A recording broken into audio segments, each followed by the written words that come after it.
Hello everyone. So today we would be going to discuss UPSC Prelims 2021 economy questions. So moving ahead and discussing the questions.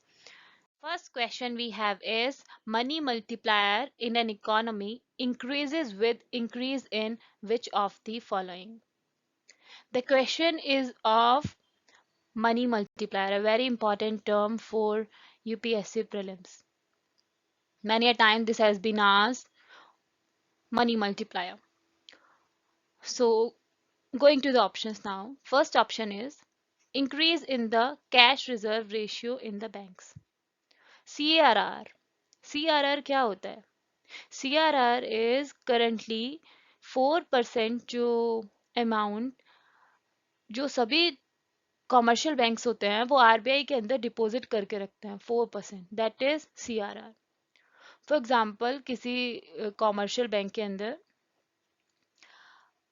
A person has deposited 100 rupees, तो उस 100 rupees के deposit होने के बाद bank में 4 rupees RBI को deposit कर दिए जाएंगे, जो कि किसी फ्यूचर में अगर कोई कैलेमिटी आती है या फिर बैंक क्राइसिस में जाता है तो उससे डील करने में हेल्प करेंगे. फॉर एग्जाम्पल अगर अभी की सिचुएशन में 4 रुपीज डिपॉजिट हो रहे हैं और हम कहें कि अभी एक पॉलिसी आती है और उसके अंदर बोल दिया जाए कि अब CRR की वैल्यू 10% हो जाती है, तो अगर CRR की वैल्यू 10% हो जाती है देन ₹10 आरबीआई के अंदर डिपॉजिट किए जाएंगे. और अगर आरबीआई के अंदर 10 रुपीज डिपॉजिट किए जाएंगे तो बैंक के पास अभी सिर्फ 90 रुपीज बचेंगे जो कि वो फ्यूचर में लैंड कर सकता है.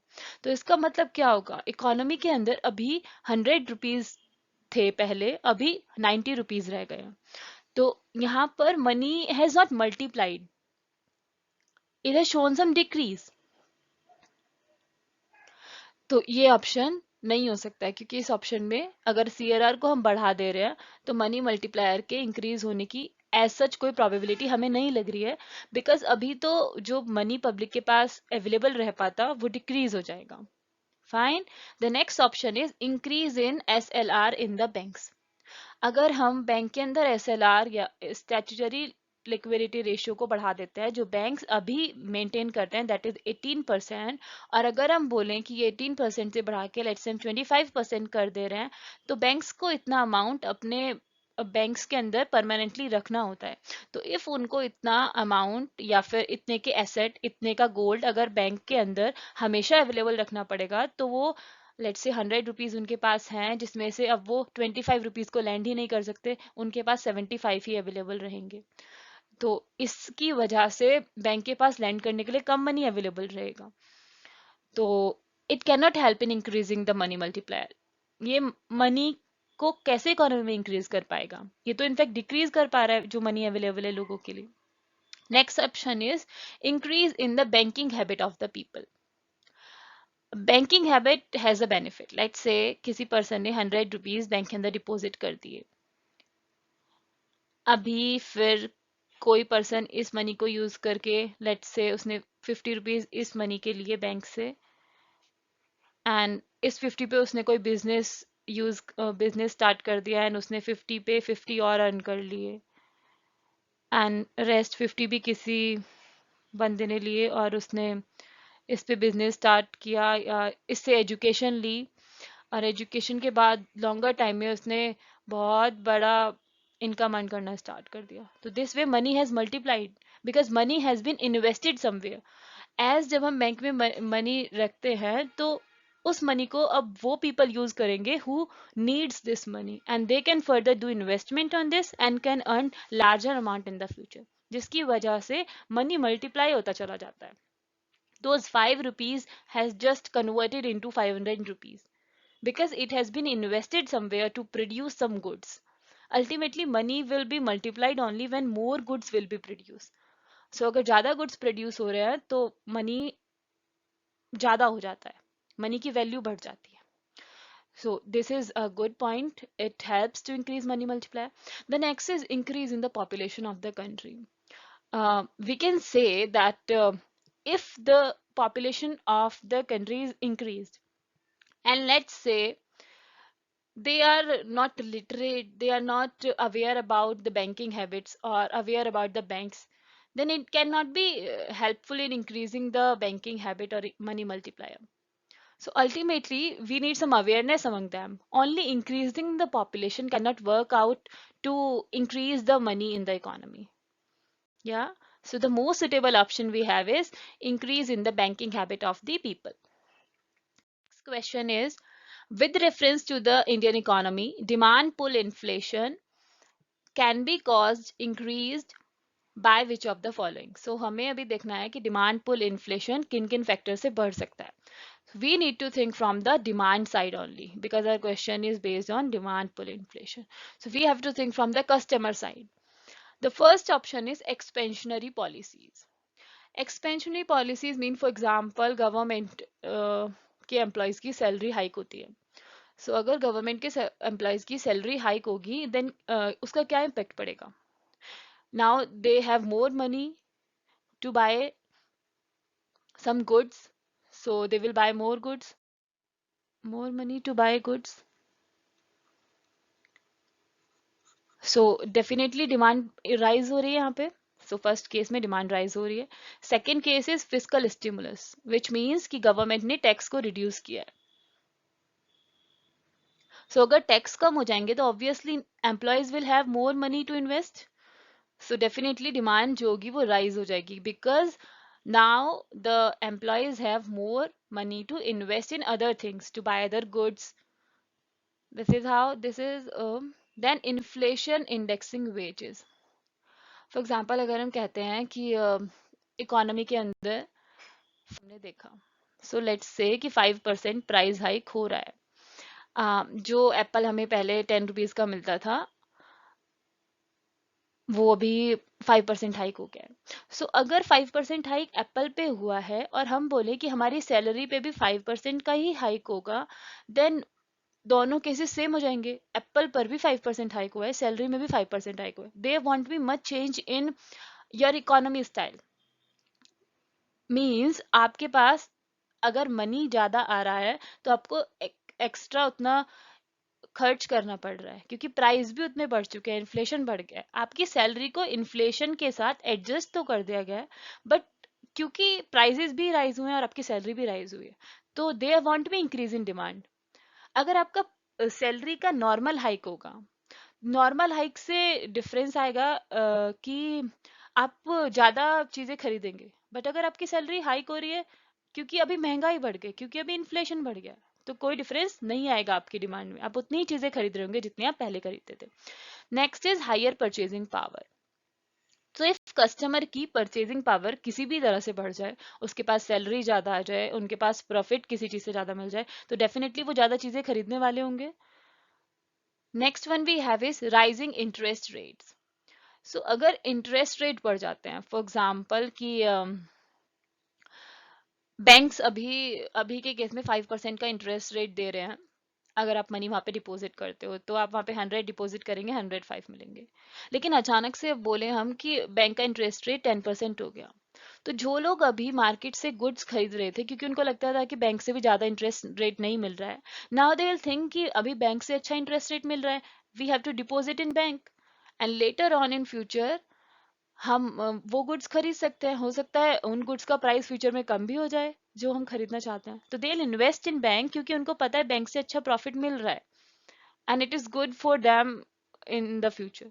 That is why they will invest in bank. तो अगर इंटरेस्ट रेट बढ़ेगा तो डिमांड नहीं बढ़ पाएगी. डिमांड इसलिए नहीं बढ़ेगी क्योंकि उनको अभी प्रॉफिट इंटरेस्ट रेट बढ़ गया है, क्योंकि इसलिए उनको बैंक से ज्यादा प्रॉफिट मिल पा रहा है. Option for demand increase. So we have first, second, and fourth, which helps us to increase the demand. Next is, with reference to India, consider the following statements. The first statement is, retail investors through their demat account can invest in treasury bills and Government of India debt fund in the primary market. So as government has passed this bill that now the retail investors can also invest in the treasury bills. RBI has also announced this, that they are allowing retail investors also and individuals also to invest in the treasury bills and the Government of India debt bond. And they are even allowing in the primary market.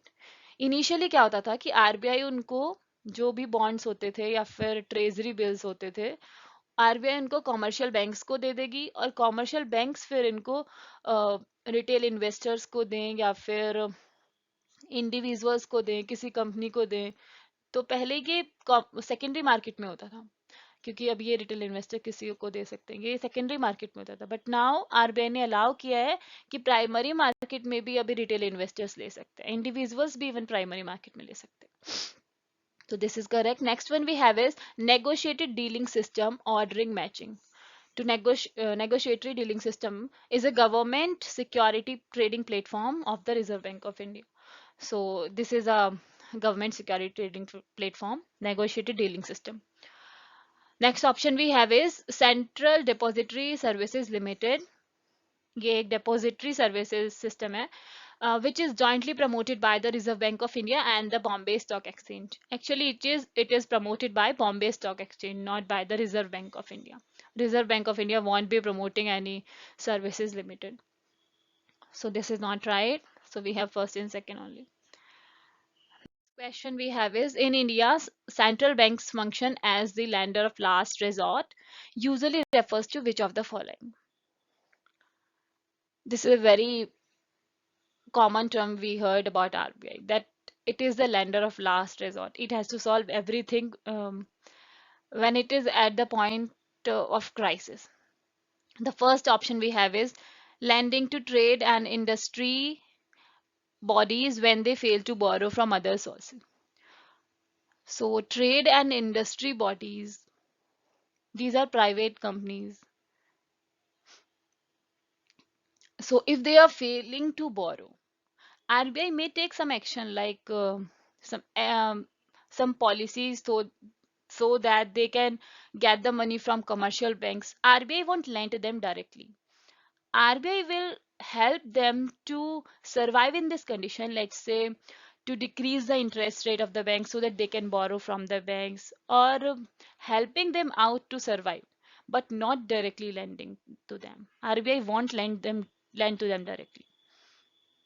Next option is providing liquidity to the banks having a temporary crisis.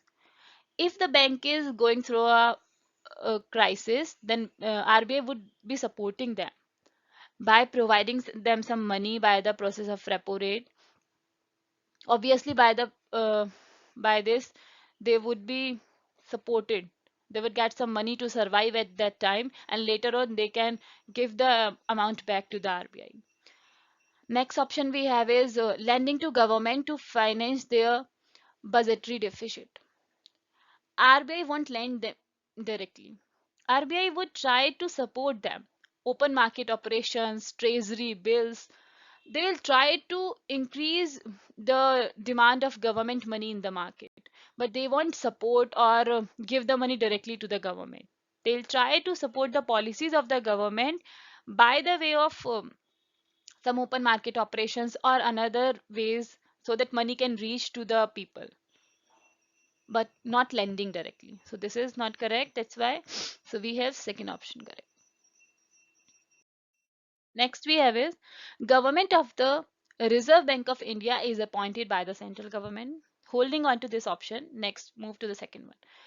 Certain provisions in the Constitution of India gives the central government the right to issue directions to the RBI in the public interest. Actually Indian constitution में ऐसा नहीं है कि आप central government को इतनी power दी जाए कि किसी ऑटोनोमस बॉडी को डायरेक्शन करे. RBI is a completely autonomous body. उसको सेंट्रल गवर्नमेंट डायरेक्शन इशू नहीं करेगी पब्लिक इंटरेस्ट में. They might frame some policies जिसके अंदर लोगों का वेलफेयर होगा और इनडायरेक्टली वो सपोर्ट कर सकते हैं लोगों को कि वो बैंक से हेल्प ले सके, बट डायरेक्टली वो आरबीआई को डायरेक्शन इशू नहीं करेंगे कि आप इस तरह से पॉलिसीज बनाइए या फिर आप इस डायरेक्शन में वर्क कीजिए. They can not do that. So that is why this option is not correct, cannot be correct, that they are giving directions to the RBI. The governor of the RBI draws his power from the RBI Act. It is definitely correct. So second is wrong. Removing the second option, we can reach to this option. But as the governor of the Reserve Bank of India is appointed by the central government. Most of these bodies are appointed by the President of India. That is why it is little conflicting to decide it at the first sight that the Governor of Reserve Bank of India is appointed by central government, because most of the posts are appointed by the president. That is why at the first sight it looks little conflicting. So we have to read the second statement first and we can reach out to the answer easily. So third option is correct here. Next question. We have to look these statements with reference to the casual workers employed in India. Consider the following statement. Casual workers. This act has been passed recently. So in this act, there were some statements. Looking at these statements in the question, all casual workers are entitled to employees' provident fund coverage, and that is why they have started a card for all the Shramik, e-Shramik card, so that all the Shramik people can get some benefit from the employees' provident fund. Those people who are not connected to EPFO, employees' provident fund, for them they have started this e-Shramik card so that everyone can get the benefit of provident fund. So this is entitled for everyone. All casual workers are entitled to regular working hours and overtime payment. This has not been started yet, but government might start this in future. So it is not done yet. Next one we have is government can by notification specify that an establishment or industry shall pay wages only through its bank account. Government has not done it yet, but they can do it. It is can. Government can by notification. Obviously, government can. Because as we can see in the first option, government has provided it by law कि सभी के पास ई श्रमिक card होना चाहिए, सभी को benefit मिलना चाहिए. So government has done this by law. So obviously government can also do this by law कि सभी की सैलरी बैंक अकाउंट में आनी चाहिए. It can be done by the government. So that is why this option is. Next question is, which of the following steps is most likely to be taken at the time of economic recession if the condition is of economic recession? So let's say in the condition of economic recession, first option, cut in tax rate and increase in the interest rate.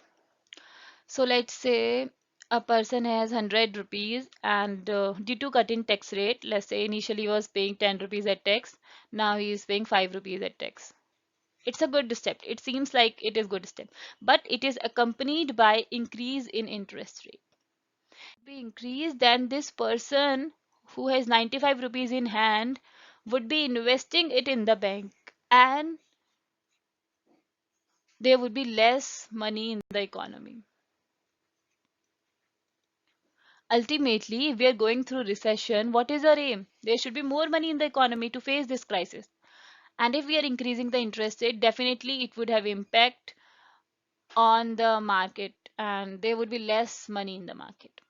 So it would not be a good option because it is accompanied by increase in interest rate, which is not a good option to face economic recession. Next one we have is increase in expenditure on public projects.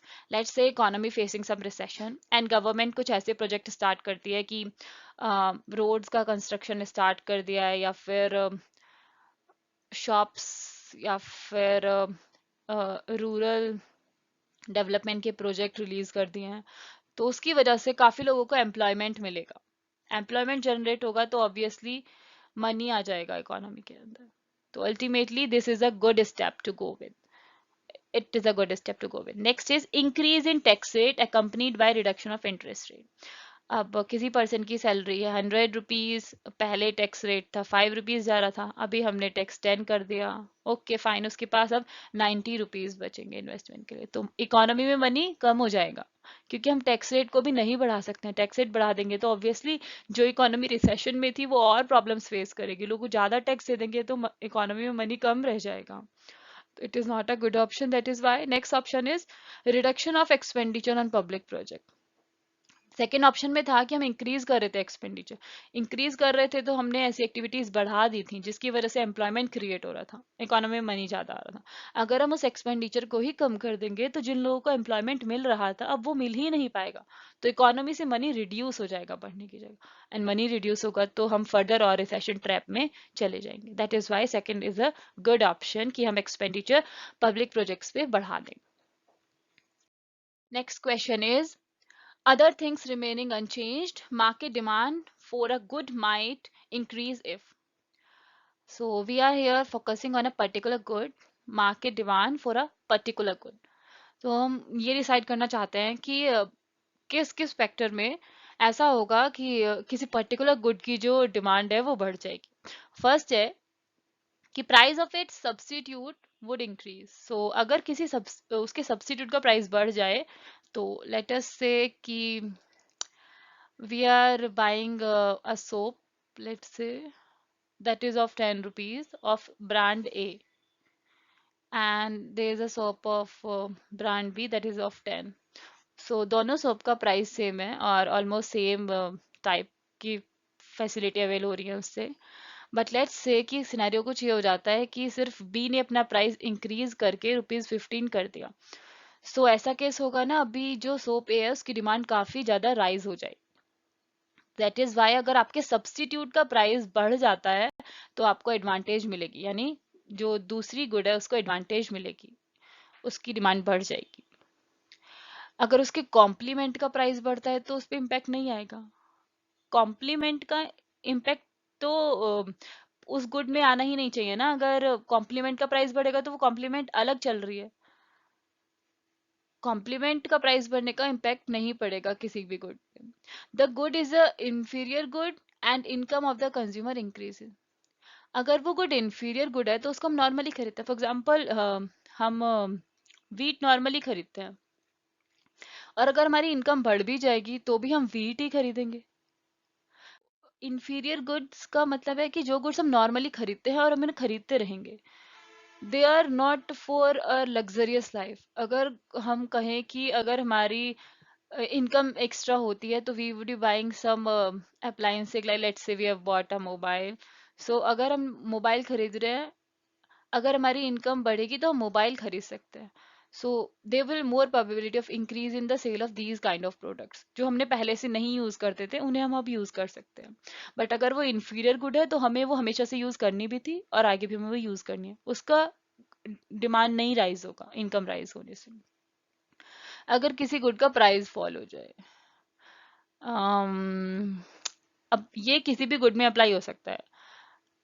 अब we can say about mobile also.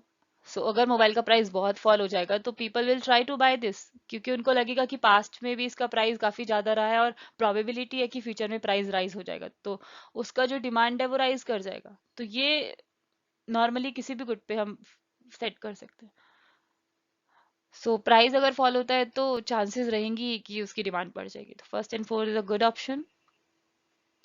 Moving to the next question. With reference to the urban cooperative banks in India, consider the following statements. Urban cooperative banks. They are supervised and regulated by the local boards set up by the state governments. They can issue equity shares and preferential shares. They can issue them. They were brought under the purview of Banking Regulation Act 1949 through an amendment in 1996, and this is correct statement. They were brought under the purview of Banking Regulation Act by an amendment in 1996, a way long back. It is not as per the law which has been proposed recently. We have been done under this act by that time only. And they are supervised by local boards which are set up by the government, state governments. Recently, government has talk about this. Next question we have is, Indian government bond yields are influenced by which of the following? Bond yields are like bond rates, rate of interest we can call this. So if government is demanding 100 rupees from the public, then how much interest government need to pay back to the public? Public is giving them money, what is the interest rate they are demanding. That is the bond yield. So the action of United States Federal Reserve. हम एक situation लेते हैं, let us से कि किसी US के person ने India के बैंक में डिपॉजिट किया है 100 रुपीज, एंड एक सिनेरियो ये आता है कि यूएस का जो इंटरेस्ट रेट है वो हमसे ज़्यादा हो जाए। लेट्स से कि इंडिया के बैंक में इंटरेस्ट रेट मिल रहा था 10%, दैट इज़ वाई उस बंदे ने यहाँ पे डिपॉजिट किया हुआ था। अभी क्या हुआ कि यूएस ने के फेडरल रिजर्व ने पॉलिसीज चेंज की और वहाँ पे इंटरेस्ट रेट वो लोग भी 10% देने लग गए। तो then this person would not invest in India. This person would take the money to their own country. That is why our government would face problems in getting the money. तो अगर उनकी पॉलिसीज चेंज होती हैं तो हमारे पर भी impact आएगा to get the money to invest. That is why this is the case that this will have impact in our country also. Bond yield of our government. Then actions of the Reserve Bank of India. कोई भी policy अगर reserve bank of India की आती है, like वो interest rate को कम या ज़्यादा करे, या फिर ओपन मार्केट ऑपरेशन से इंटरेस्ट रेट पर कोई इम्पैक्ट आए, रेपो रेट से कोई इम्पैक्ट आए, तो अगर इनमें से किसी भी तरह से रिजर्व बैंक ऑफ इंडिया को इम्पैक्ट डालती है तो गवर्नमेंट की बॉन्ड यील्ड्स पे भी इम्पैक्ट आते हैं। Most of the times reserve bank of India की ऐसी पॉलिसीज आती है जिसकी वजह से वो आरबीआई ट्राई करती है कि ताकि people will come and invest in government treasury bills, open market operation and such policies of RBI, ताकि फिर बैंक का रेट भी जो है वो इंक्रीज हो जाए एंड अल्टीमेटली हमें गवर्नमेंट को प्रॉब्लम ना face. Next option is inflation and short term interest rate. Inflation, definitely inflation का इम्पैक्ट बढ़ता है। अगर इन्फ्लेशन बहुत ज़्यादा है, लेट्स से पहले 5 था अभी 10 हो चुका है, तो अगर इंटरेस्ट रेट इतना बढ़ जाएगा तो ऑब्वियसली बॉन्ड की यील्ड भी बढ़ेगी और गवर्नमेंट को ज़्यादा मनी देना पड़ेगा, ज़्यादा इंटरेस्ट रेट देना पड़ेगा इन द ल्यू ऑफ जो मनी उन्होंने लिया है। So this is how all the option. Short term interest rate also have very strong impact, क्योंकि short term interest rate normally काफ़ी ज़्यादा होते हैं। तो all the three option would have impact on the bond yields. Next we have is consider the following statements. The first one is foreign currency convertible bonds. We have to look that which of these included in FDI. FDI is normally done in the equity, but in case of FII, indirect investment, it can be done in equity and bonds both. If we are going to look at the fourth option, non-resident external deposits. अगर कोई NRI India में आके bank account open करते हैं तो that is come under external deposits to India, and it is clearly under FII category. It is not FDI because it is not done for direct investment. और यहाँ पर कोई condition नहीं लगाई जाती है कि आप इस मनी को तब तक नहीं लेके जा सकते हो, आप यहाँ पर आते हो तो आपका एम है कि उस कंपनी में या फिर किसी प्रोडक्ट में आप कंटिन्यूसली इन्वेस्ट करते रहोगे और अल्टीमेटली आप एक बड़ा कुछ कंपनी सेटअप करना चाहते हो या बड़ा प्रोडक्ट करना चाह रहे हो। तो एफडीआई होता है तो कुछ एम होता है, एम के साथ वो सेट कर रहे होता है, बट एफआईआई में your aim is only to earn थोड़ा सा profit and that's it. So NRI जब इन्वेस्ट कर रहे होते हैं यहाँ पे तो दे एम इज नॉट कि आप एक प्रोडक्ट लॉन्च करोगे या कंपनी लॉन्च करोगे या फ्यूचर में आप इसे सेटअप करके रखोगे। दैट इज वाई ये एफआईआई में कैटेगराइज रहता है। ग्लोबल डिपॉजिटरी रेसिप्ट में कोई कंपनी हो या फिर कोई बड़े इन्वेस्टर्स हो वो रिसिप्ट इशू कर देते हैं। मोस्टली ये एफडीआई के थ्रू होती है इंडिया के अंदर। किसी भी कंट्री को अगर आप रिसिप्ट इशू कर रहे हो और उनसे उस टाइम पे मनी ले रहे हो तो that is global depository receipts. Foreign institutional investment with certain conditions. If it is with certain conditions, आपका इन्वेस्टमेंट आ रहा है, आपको कंडीशन लगाई जाएगी कि आप इतने टाइम तक इसको डिसइन्वेस्ट नहीं करेंगे या आपका क्या एम है, you have to go with the process, तो that is FDI if it is with some conditions. Foreign currency convertible bonds. It is convertible bonds, so this amount is coming in our country to get invested. That is also categorized under FDI. So these three are FDI, but NRI deposit is FII. Next question we have is the effect of the devaluation of a currency is it necessarily? What is the impact of devaluation of currency, and we are also saying it that necessarily what is the impact. It improves the competitiveness of the domestic export in the foreign markets. Definitely competitiveness तो increase होगी. Let's say कि initially $1 is equal to rupees 50 and अभी $1 is equal to let's say rupees 70. हमारी currency devaluate हो गई. अगर India की currency डीवैल्यूएट हो जाती है तो देर इज मोर प्रोबेबिलिटी कि अभी कोई फॉरेन इन्वेस्टमेंट फॉरेन कंट्री में आप जाके अपने प्रोडक्ट को देंगे तो उनके लेने की प्रोबेबिलिटी ज़्यादा है, क्योंकि अब उनको 50 रुपीज़, लेट्स से कि एक 10 रुपीज़ का प्रोडक्ट है that is some brush that is of 10 rupees. पहले $1 में they are getting 5 brush, now $1 में they are getting 7 brush. So devaluation हुआ इंडिया की करेंसी में एंड उनका product is getting more demand in foreign market. This is how उन्होंने हमने अपनी करेंसी डिवैल्यूएट करके अपने एक्सपोर्ट को इंक्रीज कर लिया. डेफिनेटली ये पार्ट होगा ही, क्योंकि कम्पिटिटिवनेस तो बढ़ ही जाएगी अगर करेंसी डिवैल्यूएट हो रही है तो. Next option is, and we have to look at it is necessarily what would happen. We are not going to select the random ones. Necessarily what would be going to happen. Second option is increase the foreign value of the domestic currency. Foreign value of the domestic currency. It cannot be assured that the foreign value of domestic currency would be increasing. We are just getting the benefit of trade competitiveness. We cannot say that we are getting the benefit of increasing the foreign value. It can be decreased also. Improves the trade balance.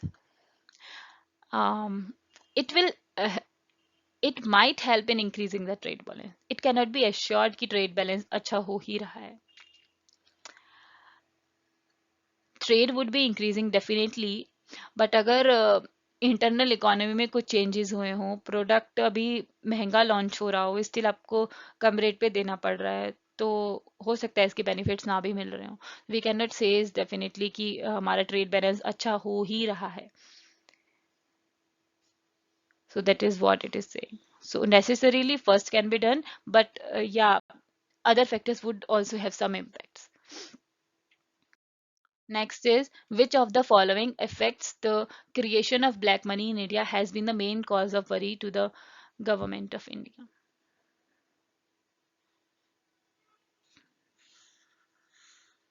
The first option is diversion of resource to the purchase of real estate and investment in luxury housing. अब actually वो real estate और investment का जो भी purchase उन्होंने किया है, अगर वो लग्जरी में भी करें, it will have impact definitely, but बहुत स्ट्रॉन्ग इम्पैक्ट नहीं है. हम सारे ऑप्शंस देखते हैं. Investment in unproductive activities and purchase of precious stones, jewellery, gold खरीदें. People do buy these and they thinks that इनका प्राइस फ्यूचर में बहुत बढ़ जाएगा. It is like investment for them. तो इसका भी हम इतना नेगेटिव इम्पैक्ट नहीं consider. Large donations to the political parties and growth of regionalism. This factor will break the society. अगर regionalism बहुत ज़्यादा rise हो जाएगा तो there will not be unity in the people of the country, and definitely in the future it will have huge negative impact. Next one is loss of revenue to the state exchequer due to tax evasion. तो revenue अगर loss हो जाए tax evasion की वजह से तो काफी impact पड़ेगा स्टेट की इकोनॉमी पे. लेकिन regionalism has huge negative impact. Next question we have is, which of the following is likely to be one of the most inflationary in its effect? Now we are going to see the one which is most inflationary. Repayment of public debt. Government के पास 100 rupees डेब्ट था, उसने वो वापस पे कर दिया. Let's say कि लोग गवर्नमेंट के पास जो डेब्ट था वो लोगों से लिया था, तो वापस वो लोगों को पे कर दिया है. पीपल ने पहले दिया था, अब गवर्नमेंट ने वापस दे दिया. तो अगर वो डेप्ट वापस भी मिल जाएगा, थोड़ा सा एक्सपेंशन हो जाएगा, थोड़ा सा एक्सपेंशनरी पॉलिसी आप बोल सकते हैं कि थोड़ा मनी ज़्यादा हो जाएगा, इन्फ्लेशन आएगा. Next is borrowing from the public to finance budget deficit, जो कि गवर्नमेंट करती भी है, लाइक ओपन मार्केट ऑपरेशन से भी बोरो करती है, ट्रेजरी बिल्स से बोरो करती है, वेरियस अदर वेज जिससे गवर्नमेंट बोरो करती रहती है. बोरो कर रही है, कुछ टाइम के बाद वापस दे देगी, economy will manage this. Next option is borrowing from the banks to finance a budget deficit. अगर गवर्नमेंट चाहती है तो वो कुछ बजट डेफिसिट को मैनेज करने के लिए बोरो कर लेती है बैंक से भी। They can manage this, but creation of new money to finance a budget deficit, अगर गवर्नमेंट के पास लेट्स से उस टाइम पे इकोनॉमी में 100 रुपीज थे और गवर्नमेंट को लगा कि अभी बजट इससे प्लान नहीं हो रहा है, तो उन्होंने आरबीआई को बोला क्या 50 रुपीज और प्रिंट कर दीजिए, बजट मैनेज हो जाएगा। अभी के लिए इकोनॉमी में इतने रुपीस थे और इतने रुपीस की ही गुड्स थी, जितने रुपीस इकोनॉमी में होते हैं ऑब्वियसली उतने की गुड्स होती हैं, सिचुएशन इज बैलेंस्ड। और छोटा सा क्राइसिस आया कि बजट नहीं मैनेज हो रहा है, हमें चाहिए कि और गुड्स होने चाहिए, हमारे पास वो गुड्स नहीं है, but in spite of the fact कि हमें इस टाइम पे ज़्यादा गुड्स प्रोड्यूस करने चाहिए थे ताकि हमारी डिमांड पूरी हो जाए, बजट डेफिसिट ना रहे, हमने जस्ट मनी प्रिंट कर दिया, लेकिन उसके उस मनी के प्लेस में हमारे पास गुड्स है ही नहीं। अगर हमारे पास उस मनी के प्लेस में कोई गुड्स नहीं है तो फ्यूचर में हमारे पास होगा कि गुड्स जो मनी होगा वो तो हो जाएगा 150 रुपीज, लेकिन हमारे पास गुड्स तो 100 ही रुपीज की रहेंगी। तो उसकी वजह से फ्यूचर में बहुत ज़्यादा इन्फ्लेशनरी कंडीशन आ जाती हैं, बहुत नेगेटिव इम्पैक्ट हो जाता है। काफ़ी यूरोपियन कंट्रीज भी इस प्रॉब्लम को फेस कर रही है, क्योंकि some time back they have chosen this option कि मनी प्रिंट करो extra and solve the situation, but future में इसका बहुत नेगेटिव इम्पैक्ट होता है। That is why this creation of new money to finance the budget is a negative option because it have huge negative impact in the future, and it will be most inflationary part. I hope you understand the topic well, understand all the questions well. Thank you for watching.